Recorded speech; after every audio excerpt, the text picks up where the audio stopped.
I'm going to say almost 36 years. Am I correct, sir? Don Williams. You are correct. Yeah, since started back in 1986 with the campus newspaper, and since 1998, since 1988, it's the Lubbock Avalanche-Journal. So, been doing it for quite a while. Wow, well, I'm so happy to have you here. And let me ask you a question before we even get started. How's the restaurant, the Double Nickel, doing? Have you been there lately, or have you ever been there? Um, a lot of I have to confess, I have not. I don't think I've tried it before. Oh, Lubbock. I know at one time, I heard this that Lubbock had the most number of restaurants per capita of any city in the United States. I don't know if that is I if think I that know is that. if that's still the case, but we have about 250,000 people, and the restaurant and options to eat in our city seem almost unlimited. And so, I personally, I don't guess I can vouch for the double nickel, but I can tell you a whole lot of people do, and so I probably need to put it on my list to swing by. Yeah, it was absolutely my favorite place to go in Lubbock. I've probably been there 4 times, I think, through my career. But anyways, always something to remember. How are you doing today, sir? You doing well? Welcome to the show. I'm doing well. Thank you for the invitation, Bill. Oh, absolutely. Okay, so let's go ahead. Texas Tech, man. Joey McGuire's second year. He's 9-7 now. I think overall, he's done a lot through high school. That he really built himself, and we're talking Texas high school, not normal high school, Texas high school. And what style of coach is he? Who is he? What style is he? Well, I guess maybe one of the comparisons that people make that I've seen, I think there's some validity to it, is it's a Dabo Swinney type for a couple of reasons, and we're not talking about win-loss record or anything like that, obviously, and won national championships, but a couple of reasons. One, Dabo, when he got the Clemson job, had not been a coordinator, and Joey, when he got the Texas Tech job, had not been a coordinator. Dabo Swinney, of course, is a big culture guy, and Joey McGuire at Texas Tech is a big culture guy. He's all about his Mr. Enthusiasm, seemingly has unlimited, boundless energy. I don't know when the man sleeps. As being in my 50s, like Joey is, I sure don't. I wish I had the energy that he has. But the big thing with him, and I think one of the reasons why they hired him, is a strong connection with the Texas high school football coaching community. We're a big state. There's a ton of high school football talent here in this state. 300 or 400 kids a year go play college football out of Texas. Texas Tech over the last decade was not getting its share of those Texas high school football players, at least not the best ones, the top end talent. And one of the reasons why they hired Joey is he's so popular in the Texas high school coaching community. With his personality, they believe that would yield recruiting payoffs, bigger recruiting payoffs than Tech has been accustomed to lately. And we've seen that so far. I mean, one of the big stories in the past week or 10 days here is Tech landed a commitment from a 5-star wide receiver named Micah Hudson from Temple Lake Belton, Texas. I mean, that's right in Baylor's backyard. That's right up the highway from Austin and Longhorns territory. He's the kind of guy that, frankly, now his dad did play for Texas Tech, so there's a tie there. But he's the kind of guy that people think would not have signed with Texas Tech in most years. But he had a strong connection with the Joey McGuire staff. He committed last week, I guess it was, and now you look at the national recruiting rankings, and Texas Tech is about 25th in the country, and that is a substantial leap from where they generally were during Matt Wells, Cliff Kingsbury years. And so that's the whole strategy with Joey McGuire is Texas Tech really badly need to upgrade talent. They believe Joey McGuire is the guy to do it. I can see that, and I can see where that came from, and what they're doing. What is his style? What is he? Offense, defense? What is he like to run? Is he? He seems to be a little bit more physical than Matt Wells or Cliff Kingsbury. Well, that's the thing with Joey. Like I say, he was a head coach at Cedar Hill High School in the Dallas-Fort Worth Metroplex, and as a position coach, he coached on both sides of the ball at Baylor during his time under Matt Rule. And so, he doesn't really have you don't really look at Joey McGuire and say he's an offensive guy or Joey McGuire's a defense guy. Joey's a head coach, and he's deferential to his coordinators. That was kind of the plan also when he got here. Is you're getting Joey McGuire for the recruiting guy he is, and for the excitement he brings to your program, and the way he connects with recruits, and the way he connects with players, the way he connects with fans.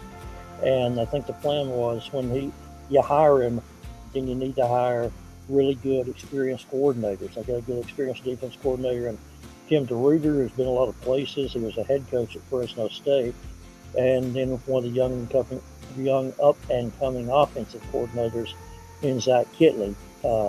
Zach's dad, of course, is the head track and field coach here, has been for 25 years. So there's family tie here. Zach grew up in Lubbock, went to Friendship High School, and then made a big reputation for himself at Houston Baptist and at Houston Baptist for a year or two, Western Kentucky for 2 years for his quarterback. At both places was Bailey Zappi. Bailey Zappi lit it up. And so, like I say, when you talk about Joey's style, Joey's more kind of walk-around head coach versus the guy who has a hand in the defense or a hand in the offense. He wants his coordinators to do their job, and he'll handle the rest. Well, he's a general commander, that's for sure. Hey, you know what? I was at numerous times been at Jones at AT&T Stadium. What's going on? $230 million investment. I see that, and there's a lot going into the program right now. Where is all this coming from, Don? Well, Tech has a pretty well-heeled donor group of boosters.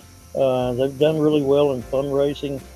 Really over the last quarter century, or really in the time that Texas Tech has been in the Big 12. They started a project back in about 2013 or 14 called the Campaign for Fearless Champions, and under that umbrella they had 25 sports projects, primarily facilities projects, and they've completed nearly all of those 25. And now, football, $230 million. It's not all $230 million cash in the bank. They have a little more than $100 million of that raised. Okay. And then I think they're going to pay for remainder with revenue bonds and a lot of the revenue that they plan to get from all the suites and club seats that they're going to have in that football building. It's going to be on the south end of Jones AT&T Stadium. It's going to be 4 levels. It's going to have coaches' offices in it, locker rooms, and like I said, there's going to be a whole bunch of suites and club seats, and so it's going to give Jones Stadium yet another very different look, and it's also should make it even louder. I mean, Jones has a reputation for being a pretty rowdy place anyway when they have good teams, and now you're going to get the effect of that south end zone that is going to be really, really bowled in. Again, when you're talking about a 4-story building on the south end, it's really going to further keep the sound in, and it's underway. They actually started it at the very immediately after the season ended last year, literally like the next day, and supposed to be fully complete in time for next season. So it's a 2-year project. Okay. All right, well, that's nice to hear, because as Mountaineer fans over here, we need to know what we're competing against. It's always the race, the facilities, the great economic race there in facilities building. Okay, so let's go ahead and break down this team that starts off. And I'm looking at the overall team here. I'm seeing an older team in Texas Tech. Neil Brown's 0-4 in his career against the Red Raiders. Obviously, we know his history with the Red Raiders. But what do you see here with this team starting on offense? And you're going to go probably with quarterback Tyler Schaub. But tell us about this offense and the style that they are. Well, they've been pretty balanced so far, and used quite a few weapons. Run pass has been pretty close to equal. Top returning guy on offense, probably aside from Tyler Shuck, was Tosh Brooks, the running back. He ran for over 500 yards 2 years ago. He ran for nearly 700 yards last year. And just looking at my numbers before I jumped on here, he's on pace for 1,000 yards this year. 230-pound guy. He's a load and pretty and moves pretty well too. Couple receivers, Jerron Bradley's kind of the top guy in the receiving for undersized slot receiver Miles Price. He's caught a touchdown pass in each of the first 3 games, and the tight ends have also caught a touchdown pass in each of the first 3 games. The last 2 of those, and the tight end really to keep an eye on, who's kind of made the most noise so far, is Mason Tharp. Giant guy. He's 6'9", 270 pounds. He can catch it, and like I say, he's caught a touchdown pass each of the last 2 weeks. People have been, when you have a guy who's 6'9", 270, and he plays a skill position, not surprisingly, people have clamored for his entire time he's been here. Why don't they throw it to the 6'9" guy more? Right, yeah. Couple of weeks. And the subtleties of the things about route running and developing your body physically, where you've got body control and all those sorts of things. It's kind of been a process and taking them a while to get to this point. But the last couple of weeks, they've been throwing it to the 6'9" guy. And talking about quarterback, really the big story internally around Texas Tech with the fans, the last really since the season started, and all really go all the way back to last year, and that's who should be the quarterback. Because Tyler Shuck finished well last year as MVP of the Texas Bowl. He decided to come back. He's been okay, but not great so far. And so, as happens in those situations, majority of the fans really, I think, are clamoring for the young guy. Young guy being Baron Morton, who's a third-year sophomore who has a lot of talent. He's quick, he's decisive. He plays with a lot of flair. He throws some funky arm angles, which remind people of Patrick Mahomes. And so when Tyler Shuck is not perfect or close to perfect, then there's a uproar for Baron Morton should be the quarterback, and that's really been dominated the Texas Tech football conversation around here for the last couple of weeks. And really you can extend it all the way back to last year, because last year they had 3 viable quarterbacks. You not only had Shuck and Baron Morton, the 2 guys that we just talked about, but you also had Donovan Smith, who actually had more passing yards than either one of them last year. Donovan wound up 3rd on the depth chart, and so he transferred to now quarterbacking at Houston. And so really it's been at least a 2-year conversation or a year-plus conversation on who should be the quarterback, and different people have different takes, because there's not one guy, I think, who's clearly head and shoulders above the competition. Okay, so when you look at that offensive line, what I've noticed is they're much more physical offensive line than when Cliff Kingsbury or Matt Wells was there. And you said it was more balanced. Does that mean that the whole season you expect them to be fairly balanced that way, and that old air raid is gone now? Yeah, I really think so. I think the true air raid, the true Mike Leach air raid. How many coaches, how many teams still run that offense the way Mike Leach did, where it's throw it every down, have 60 pass attempts a game or 70. Use of your running backs is limited a lot of times to the screen game, with not a whole lot of pure traditional run style offense.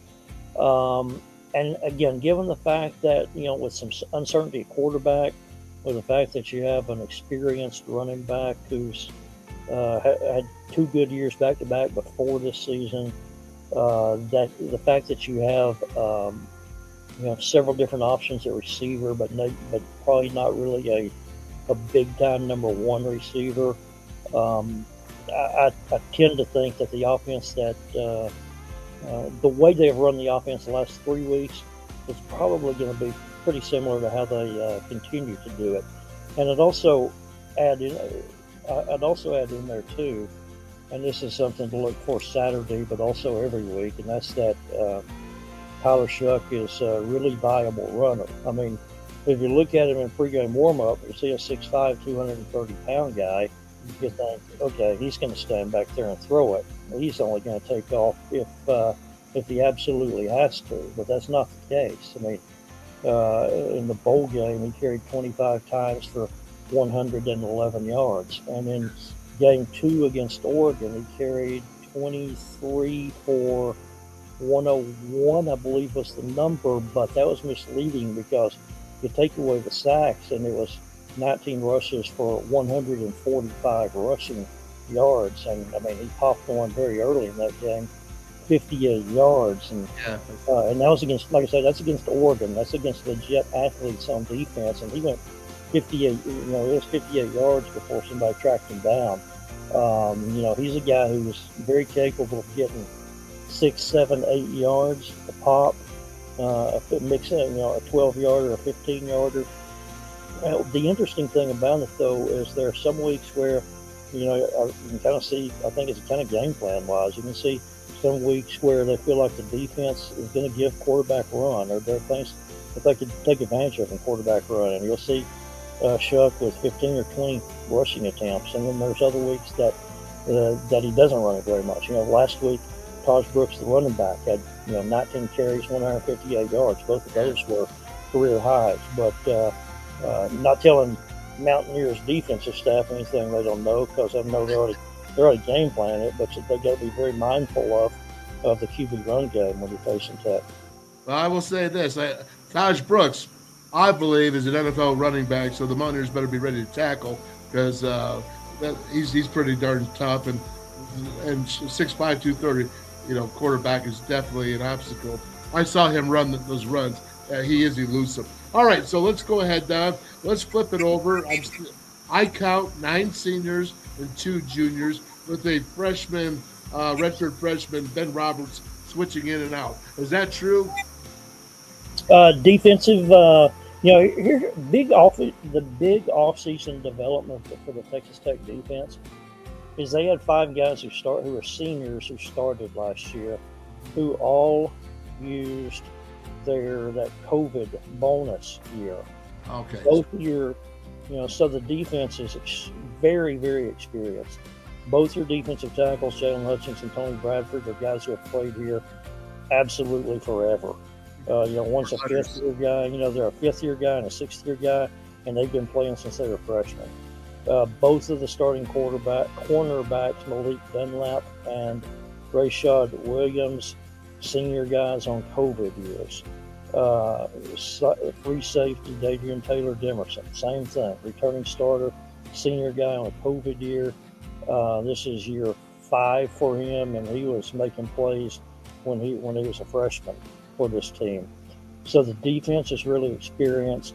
The question about this team going into this season was they lost both of their starting inside linebackers. Both their starting inside linebackers' eligibility was up. Krishawn Merriweather, Kosai Elbridge, they were 1 and 2 on the team in tackles last year. So that was a big question mark at the end of last season. One of those positions, they moved one of their starters, who was kind of a boundary edge guy, Josiah Pierre, to one of those inside linebacker positions. He's piled up a bunch of tackles so far. And then the expectation was that the other starter, and the guy who was the other starter, was named Jacob Rodriguez, who really flashed as a backup last year, a young guy who actually transferred from the University of Virginia down here after his freshman year. He flashed a lot as a sophomore in the backup role, and I thought, okay, he's going to be kind of a natural guy to elevate and promote. He will be one of those starters, and he was. And then in the first half of the season opener up at Wyoming, he suffered a sprained foot, and so he's down from 4 to 6 weeks. Won't get him back until sometime early and mid-October.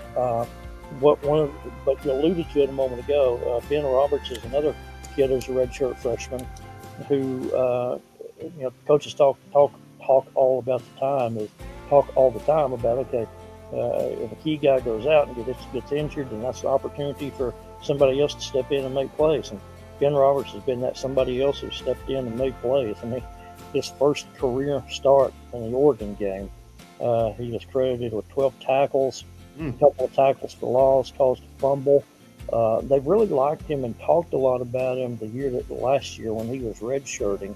Right. He was not a highly recruited player.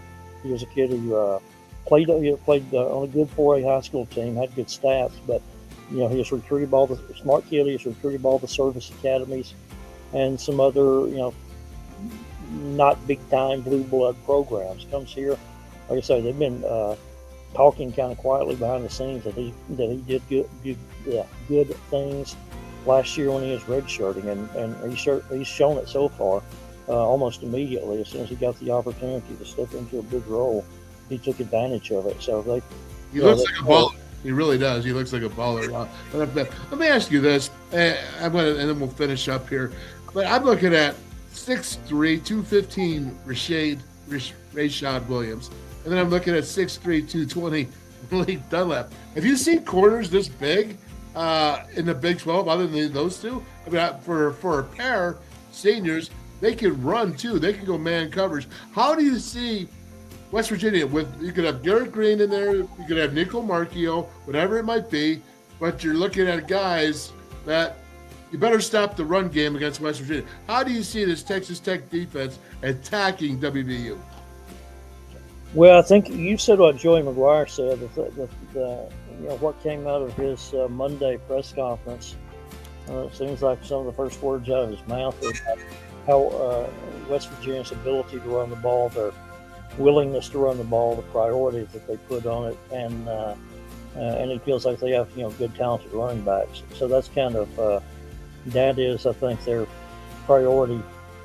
Priority number one is being able to contain the run. So it'll be a good challenge for the guys I was just talking about, those linebackers like Josiah Pierre, who's the more experienced guy, and Ben Roberts, the young guy, being tested again. One of the other angles to Texas Tech's defense that I hadn't touched on is the big loss personnel wise, even more so than those linebackers, is Tyree Wilson, who was their massive, talented edge guy. Yes. 6'6", 270 pounds. And he was he had two really good years back to back in 2021 and 2022. And then the Las Vegas Raiders drafted him number 7 overall. So he was a big loss.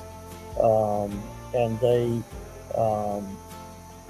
were hoping to fill his position and his productivity as a pass rusher with a transfer from Syracuse named Steve Linton, who's much smaller, 6'4", 235. And the other guy who actually plays the position that Tyree Wilson played, that field defensive end, Miles Cole, who had a good bowl game in the Texas Bowl against Ole Miss. Those guys have been pretty quiet so far, and it's caused some consternation among Texas Tech fans, in particular in the case of Steve Linton, because he's a guy that they really talked up to an extreme degree when he transferred here. He only had 4.5 sacks in 29 career games at Syracuse. The Tech coaches said, well, he played inside. He played a lot of 4 technique, some 3 technique, and even some 2 technique at Syracuse. And they felt like he was playing out of position, and if they put him, out on the edge, that his athletic ability would really reveal that he was a big-time pass rusher. But we haven't really seen that yet, honestly. And part of it's because he's been injured. He suffered a broken thumb in camp, and so he's played with that, kind of wrapped and maybe soft casted and that sort of thing, which obviously inhibits your ability to use your hands the way you want to in rushing the passer and going against tackles and tight ends. But he's been quiet so far. Now Cole kind of broke out last year, or pardon me, Miles Cole kind of broke out last week. He had 2 sacks against Tarleton State. He's a guy who actually looks a lot like Tyree Wilson because he's even bigger than Wilson was. This guy's 6'6" and 285. But again, he's a 6th-year guy, and his track record doesn't show. He's never really been a big-time pass rusher, but they believe with coaching and whatnot, they can kind of develop him in that regard a little more. Well, I'll tell you what's fascinating to me, Don, I see about this roster. It is an older roster to me for sure, but they really are Big 12 size players. I'm not sure I always saw Big 12 players for a full team at Texas Tech. I can only go back to Cliff Kingsbury, but it sure seems like Joey McGuire's putting those players in there now.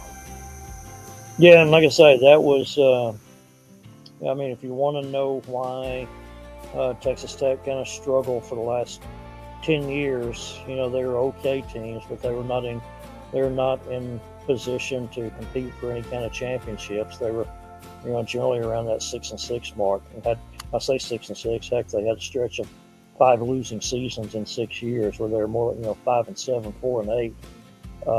And that was really, I think, the reason why was because the talent level just was not there, had dropped off. And again, that's the whole reason, the big reason they hired Joey McGuire is they believe that he can upgrade the talents here, particularly through the Texas high school ranks. And he's made that a point that, yes, he will target recruit in the transfer portal if there's kind of a void at a particular position. But overwhelmingly, he says his recruiting strategy is sign 25 Texas high school football players a year, and he'd be real happy to do that. Man, I bet he would be. I bet you anybody would be, Don. Well, listen, man. Hey, thanks so much. I think I got the good picture. I think you got a great picture for everybody. This team looks for real on film. It looks for real. Tough games. Losing to Wyoming in overtime, and then losing to Oregon when they're leading, I believe, in the fourth quarter. You guys were. So, how do you see it coming out? How do you see it playing out? Last question. I'm one of those guys that I think you probably anytime you go on the road in the Big 12, particularly if you're going to a place like Lubbock or if you're going to a place like Morgantown, it's not easy to win. And I think there's kind of there's surprise down here in Lubbock, among Texas Tech fans when they see the line and Texas Tech favored by 6, going surprised that it's that big. I mean, now granted, a lot of these guys are the same players who were played here last year, and it was 48-10. But I remember on some trips to Morgantown. One of those years was it the last time Texas Tech was there 2 years ago, where they won on the field goal at the end? Yes. Yeah, everybody kicked the field goal at the end to win it 23-20.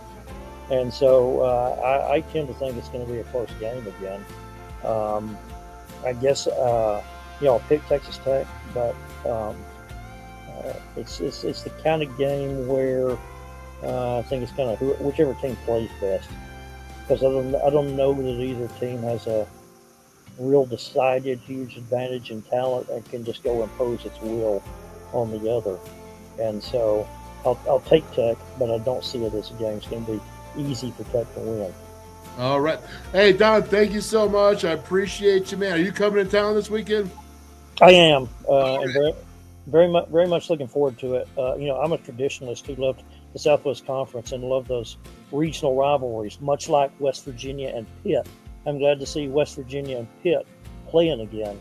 So I've always kind of been anti take teams from halfway across the country in realignment, but I'll make an exception with West Virginia because I just love my trips up there and what beautiful country it is. and also all the interactions that I've had with the people in West Virginia have been very positive. They remind me a lot of the people down here. I think the people and the cultures have a whole lot in common. So I'm very looking forward to another trip to Mono Pushkar Stadium.